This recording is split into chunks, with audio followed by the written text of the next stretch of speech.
하나님의 말씀은 이사야 41장 8절로 16절 말씀입니다. 구약성경 1016쪽 이사야 41장 8절로 16절 말씀 제가 읽어드리도록 하겠습니다. 그러나 나의 종 너 이스라엘아, 내가 택한 야곱아, 나의 벗 아브라함의 자손아, 내가 땅 끝에서부터 너를 붙들며 땅 모퉁이에서부터 너를 부르고 내게 이르기를 너는 나의 종이라. 내가 너를 택하고 싫어하여 버리지 아니하였다 하였노라. 두려워하지 말라. 내가 너와 함께함이라. 놀라지 말라. 나는 내 하나님이 됨이라. 내가 너를 굳세게 하리라. 참으로 너를 도와주리라. 참으로 나의 의로운 오른손으로 너를 붙들리라. 보라, 내게 노하던 자들이 수치와 욕을 당할 것이요 너와 다투는 자들이 아무것도 아닌 것 같이 될 것이며 멸망할 것이라.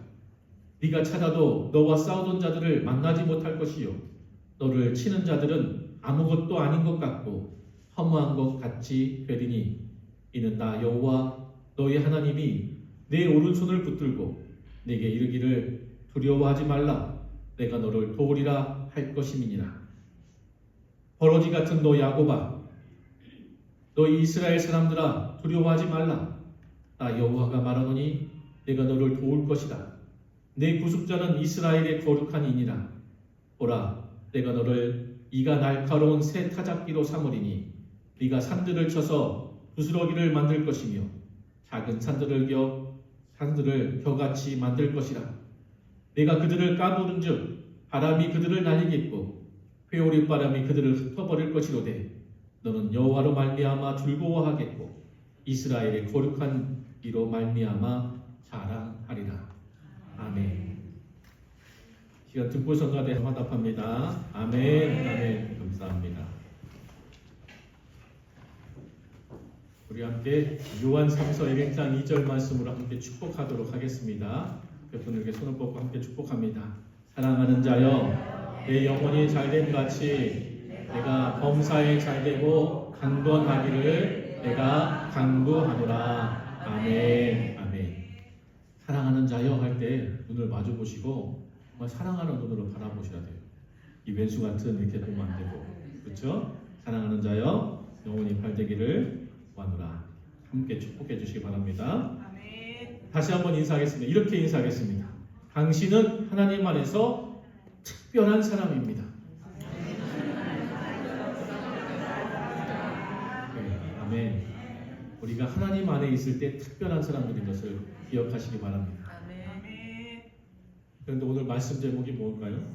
버러지. 네, 버러지 같은 너 야곱아. 나 특별한 사람이라고 했는데 왜 버러지 같은 너 야곱아 이렇게 부를까? 궁금하시죠? 말씀을 통해서 은혜 있기를 소망합니다. 아멘. 개미 한 마리가 있었습니다. 힘이 굉장히 센 개미입니다. 천하장사 개미 이렇게 불리는 그런 개미였습니다.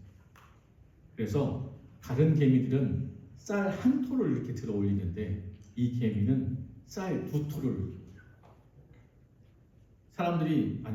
개미들이 쌀 두 톨을 이렇게 들어 올릴 때 자기를 바라보면서 막 환호하는 게 들리니까 으쓱으쓱해지죠.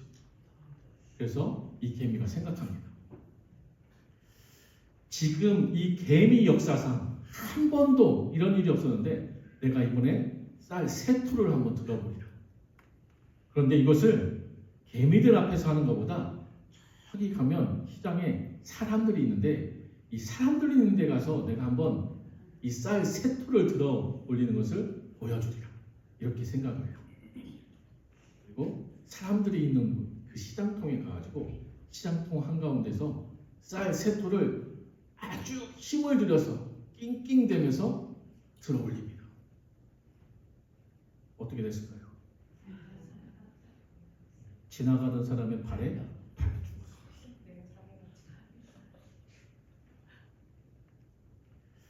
개미가 쌀 두 톨을 들든 세 톨을 들든 개미는 개미죠. 사람들 눈에는 잘 띄지 않습니다. 저는 우리 인생도 마찬가지라고 생각합니다. 대단한 능력이 있고 힘이 있고 권세가 있고 물질이 있다 하더라도 우리 안에 늘 부딪히는 것이 우리 안에 연약함이 있지요. 삶을 살다 보면 수많은 어려움과 수많은 문제들이 우리 인생 앞에 마주하게 됩니다. 그 문제를 해결하지 못해서 허덕이는 일들도 있죠. 과학이 발달하고 문명이 발달해도 우리의 그 문제들이 해결됩니까? 질병의 문제 앞에 수많은 사람들이 거꾸러지고 넘어지는 것을 우리가 우리의 현실에서 목도하지 않습니까? 그 일이 다의 일이 될 수도 있고요. 오늘 성경을 보면 하나님께서 이스라엘 백성들을 어떻게 부르십니까? 8절에 보니까 나의 종 너 이스라엘아, 나의 종 너 이스라엘아, 내가 택한 야곱아, 나의 벗 아브라함의 자손아, 이렇게 부르고 계십니다. 이것이 하나님이 이스라엘 향한 부르심이었거든요. 나의 종 이스라엘, 내가 택한 야곱아, 나의 벗 아브라함의 자손아. 우리가 본 이 이사야서는 기본적으로 1장에서 39장까지는 북이스라엘이 이 아수르에 의해서 멸망한 뒤에 남유다조차 이 아수르에 의해서 지금 공격을, 그러니까 위협을 당하고 있는 그 고통 가운데 있는 그 시점에 쓰여진 책입니다. 오늘 본문이 포함된 이 40장부터 55장까지는 바벨론 포로기에 있는 남유다의 백성들을 위로하면서 하나님의 구원을 예언하는 내용이 담겨져 있지. 세상은 멸망한 이 이스라엘과 남유다를 향해서 비난합니다. 무엇이라고 비난할까요? 너희의 믿음이 다 쓸데없다. 너희의 하나님은 죽었다. 너희의 하나님은 너희를 이용하고 너희를 버렸다. 지금 너희의 상황이 그렇지 않느냐? 너희는 벌어지고 너희는 힘없는 쓸데없는 족속이다. 이것이 이스라엘의 주변에 있는 많은 민족들이 이스라엘 향한 비난이었습니다. 여러분, 지금의 세상은 믿음의 사람들이 무수히 욕을 먹는 그런 시대죠. 우리도 그런 시대에 살고 있습니다. 물론 일부 교회의 어떤 잘못이 대한민국의 역사의 어두운 면을 차지하고 있는 것도 사실이죠. 우리의 신앙과 우리의 믿음과 우리 하나님께서 세상에 아무런 영향력을 미치지 못하는 것 같은 그런 세상에 우리가 살고 있지 않습니까? 세상은 우리를 향해서 과거 이스라엘이 바벨론에 패망하고 포로로 끌려갔던 그 경험했던 그 일들처럼 벌어지라고 조롱하고 있는 그런 시대입니다. 아니 거창하게 세상까지 가지 않아도 우리 주변만 봐도 온통 이 믿음의 사람들이 당하는 수많은 고난과 그 고통들을 우리가 보고 있잖아요. 그러니 믿음 있는 사람이나 믿음 없는 사람이나 별반 다르지 않게 보이는 세상이죠. 14절에 보면 야곱을 이렇게 부르고 있죠. 이사야 41장 14절 같이 읽습니다. 버르지 같은 너 야곱아, 너 이스라엘 사람들아, 두려워하지 말라. 나 여호와가 말하노니 내가 너를 도울 것이다. 내 구속자는 이스라엘의 거룩한 이시니라. 아멘. 버러지 같은 너 야곱아, 이렇게 부릅니다.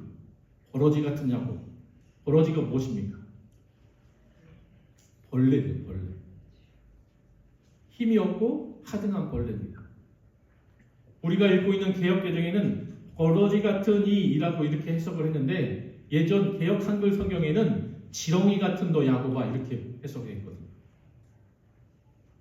매우 비천하고 연약하고 흙 속에서 몸을 숨기고 있는 지렁이 같은 그런 연약한 존재로 이스라엘 백성들을 상징적으로 그렇게 부르고 있는 것입니다. 지렁이 같은 너 야곱아, 버러지 같은 너 야곱아. 이 말 속에 이스라엘의 한계와 이스라엘의 연약함이 들어있죠. 이스라엘이 힘들고 고통스러운 그 상황 속에 있다는 것을 상징적으로 보여주고 있는 것입니다. 성경에서 야곱은 이스라엘을 상징하죠. 이스라엘의 통칭입니다. 야곱의 다른 이름이 이스라엘입니다. 야곱의 12 아들이 이스라엘의 12지파를 형성했죠. 그래서 이스라엘 지파, 이스라엘을 상징하는 단어가 야곱인 것입니다. 결국 하나님께서 이스라엘을 향해서, 사람들이 이스라엘을 향해서 버러지 같은 야곱아, 그리고 오늘 이 말씀에서도 하나님이 이 버러지 같은 야곱아 이렇게 부르시고 계시죠. 당시 이스라엘은 바벨론에 속해 있던 그런 시대입니다. 포로기 시대죠. 바벨론의 포로로 들어와서 힘과 능력이 전혀 없습니다. 자기 힘으로 그 바벨론에서 벗어날 수가 없습니다. 힘이 없어서 바벨론의 고통 속에 터덕이며 살아갈 수밖에 없는 그런 불우한 처지에 놓여져 있지요. 전쟁에 져서 포로로 끌려와서 고통 속에 아무런 힘이 없는 그 이스라엘, 그 모습이 딱 지렁이가, 딱 버러지 같은 그런 시대입니다. 그런데요, 이 버러지 같은 야곱아 라고 이 부르시는 것은 하나님께서 야곱을 향해 부르시는 것이 아니라는 것입니다. 당시의 이스라엘 상황의 그 비참함이 주변 사람들을 이스라엘을 향해서 그렇게 부르고 있다는 것이죠. 너희 하나님이 어디 있느냐? 너희의 여호와는 어디 있느냐? 불쌍한 너희를 애굽에서 불러다가 이렇게 버린 너희의 신은 어디 있느냐? 이 조롱이 이스라엘을 향해서 버러지 같다라고 비난하고 있다는 것입니다. 세상이 그렇게 부르죠. 멸망한 이스라엘을 향한 세상의 소리입니다. 그런데 분명한 것은 하나님은 이스라엘을 버러지, 지렁이로 그렇게 연약하게 살다가 죽고 끝나는 그 인생이 되기를 원하지 않으신다는 것입니다. 지금은 버러지 같고 지금은 지렁이 같은 너희지만 내가 너희와 함께 할 것이고 내가 너희를 도울 것이다. 그렇게 말씀하고 계시죠. 예레미야 29장 11절 말씀 우리 같이 읽겠습니다. 여호와의 말씀이니라 너희를 향한 나의 생각을 내가 아나니 평안이요 재앙이 아니니라 너희에게 미래와 희망을 주는 것이니라. 아멘. 이것이 하나님 아버지의 이스라엘 향한 마음인 것입니다. 이것이 하나님 아버지의 우리를 향한 마음이라는 것입니다. 우리의 상황과 상관없이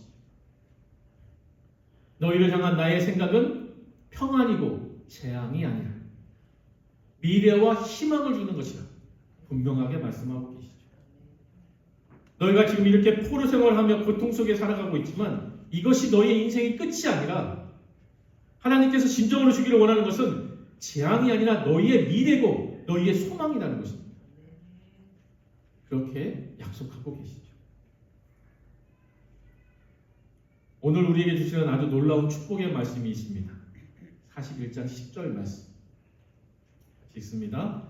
두려워하지 말라 내가 너와 함께함이라 놀라지 말라 나는 네 하나님이 됨이라 내가 너를 굳세게 하리라 참으로 너를 도와주리라 참으로 나의 의로운 오른손으로 너를 붙들리라. 아멘. 아멘. 다 좋아하는 말씀이시죠. 아멘. 세상은 끊임없이 너희의 인생이 버러지 같다라고 해도 하나님은 우리에게 두려워하지 말라라고 말씀하십니다. 내가 너희와 함께 한다라고 말씀하시죠. 내가 너희를 붙들고 있다. 내가 너를 인도하고 있다. 이것이 하나님의 약속인 것을 잊지 마시기 바랍니다. 아멘. 이 약속은 이스라엘에게만 준 것이 아니라 오늘 우리에게도 동일하게 주시는 약속인 것을 기억하시기 바랍니다. 아멘. 그렇다면 하나님께서 우리를 어떻게 인도하실까요? 하나님은 땅 끝에서도 땅 모퉁이에서도 우리를 부르고 찾아서 구원하시는 인도하시는 하나님이시라는 것입니다. 41장 9절 말씀 같이 있습니다. 내가 땅 끝에서부터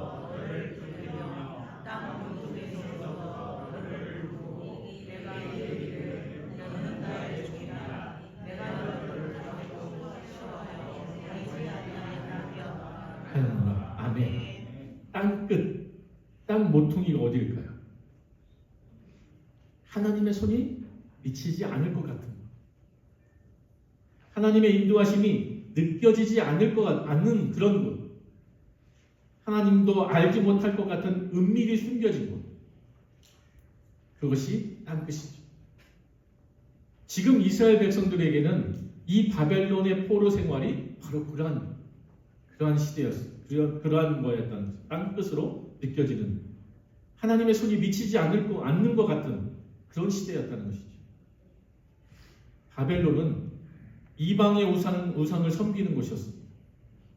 하나님의 방식이 아니라 그들의 방식, 세상의 방식으로 이루어지는 그런 땅이죠. 그러니까 그곳에서 하나님을 온전히 예배할 수 없는 그런 곳이었습니다. 하나님의 임재와 하나님의 영광을 경험할 수도 없고 소망이 보이지 않는 그런 땅이었죠. 하나님의 도우심의 손길이 보이지 않는 곳, 하나님이 숨어 계신 것 같은 그런 곳이죠. 이스라엘 백성들이 그렇게 좌절하고 낙심할 때 오늘 하나님께서 이사야 선지자를 통해서 말씀하십니다. 이스라엘의 백성들을 붙드시겠다. 이스라엘을 인도하시겠다. 절망과 고통에서 모든 사람이 계시지 않는 모든 사람들이 하나님이 계시지 않은 것 같다라고 느끼는 그곳에서도 하나님은 이스라엘을 찾으시고 구원하시겠다라고 말씀하신다는 것입니다.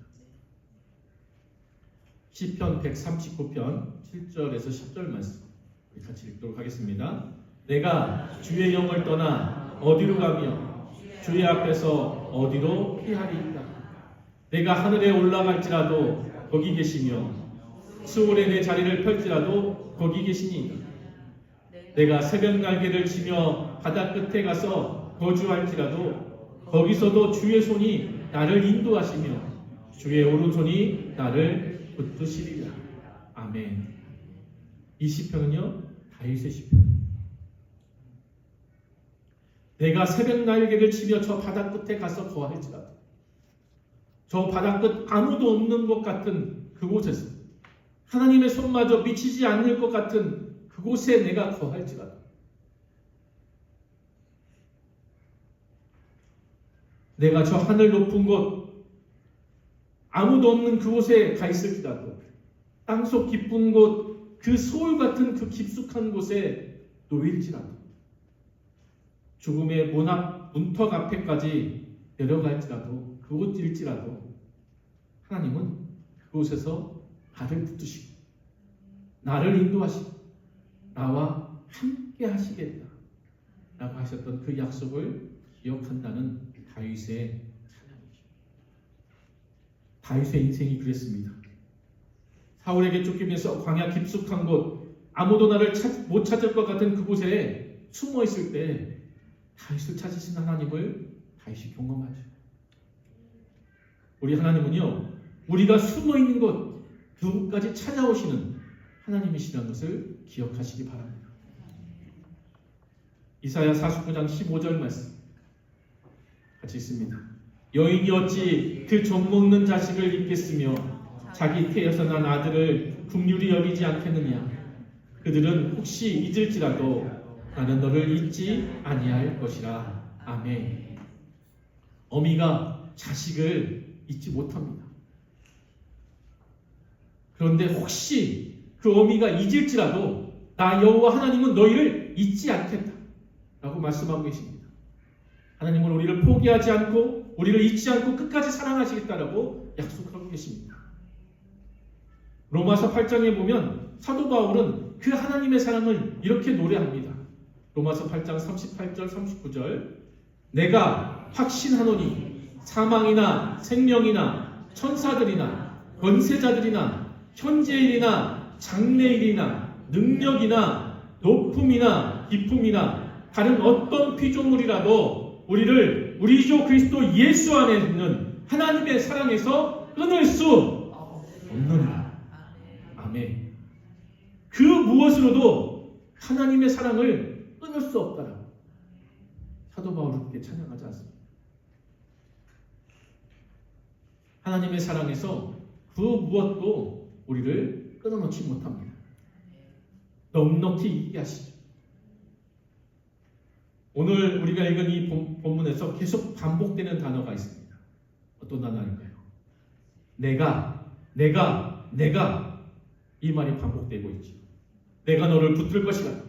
내가 너를 인도할 것이다. 내가 너와 함께 할 것이다. 내가 이렇게 하나님께서 계속해서 말씀하십니다. 하나님께서 하신다는 것입니다. 내가 너를 불렀고 내가 너와 함께 할 것이고 내가 너를 굳세게 할 것이고 내가 너를 오른손으로 붙들 것이다. 하나님께서 반복적으로 말씀하시고 계십니다. 하나님께서 이루신 이 일들을 신실하게 하나님의 열심으로 이루어 가시는 것을 약속하고 계시죠. 세상이 무엇이라 해도 이스라엘을 멸망하고 포로의 삶을 사는 이스라엘 향해 조롱한다 할지라도 그것이 그들의 눈에 보이는 전부인 것처럼 보인다 할지라도 여호와 하나님께서는 이스라엘을 향한 그 소망과 그 희망과 그 은혜를 잊지 않으시겠다는 것입니다. 아멘. 세상이 너 버러지 같은 야곱아 라고 부르셔도 너는 내 약속에 내가 너를 붙드는 야곱이라 하나님이 말씀하신다는 것입니다. 여러분, 우리는 감사의 절기를 지내고 있습니다. 이제 다음 주면 추수감사절을 맞이하죠. 요즘 세상 사람들은 그렇게 얘기한다고 하더라고요. 예전에 농사를 짓던 시대, 농경 시대에는 이 추수감사절에 대한 의미가 나름에 있었지만 이제는 농사 짓는 분들이 별로 많지 않죠. 물론 우리 교회는 농사 짓는 분들이 계십니다. 인구가 이제 농사 짓는 사람들이 많지 않다 보니 추수감사절의 개념에 대해서 다시 한번 생각해 보자는 말들을 많이 합니다. 하지만 그럼에도 불구하고 우리가 이 절기를 통해서 하나님께서 나를 향한 그 사랑과 그 은혜들을 다시 한번 기억하면서 감사하는 것 우리가 놓치지 않아야 된다고 생각합니다. 우리의 신앙과 우리의 믿음과 우리의 삶의 기반이 어디에서 시작되는 것입니까? 한량없이 주시는 그 은혜에서, 하나님의 은혜에서 시작되는 거 아니겠습니까? 세상이 조롱하고 비난하고 업신여겨도 세상이 우리를 버러지같이 본다 할지라도 우리 하나님께서 우리와 함께 하심을, 좌절에서 희망을 보게 하시는 그 하나님을 바라보시기 바랍니다. 아멘. 절망에서 소망을 바라보게 하시는 하나님을 바라보시기 바랍니다. 아멘. 죽음에서 삶으로 일으키시는 그 하나님을 바라보시기 바랍니다. 아멘. 우리 안에 하나님을 향한 감사와 찬양으로 우리를 향한 그 하나님의 사랑과 은혜를 찬양하는 우리 모두가 되시기를 예수 그리스도의 이름으로 축원합니다. 아멘. 기도하시겠습니다.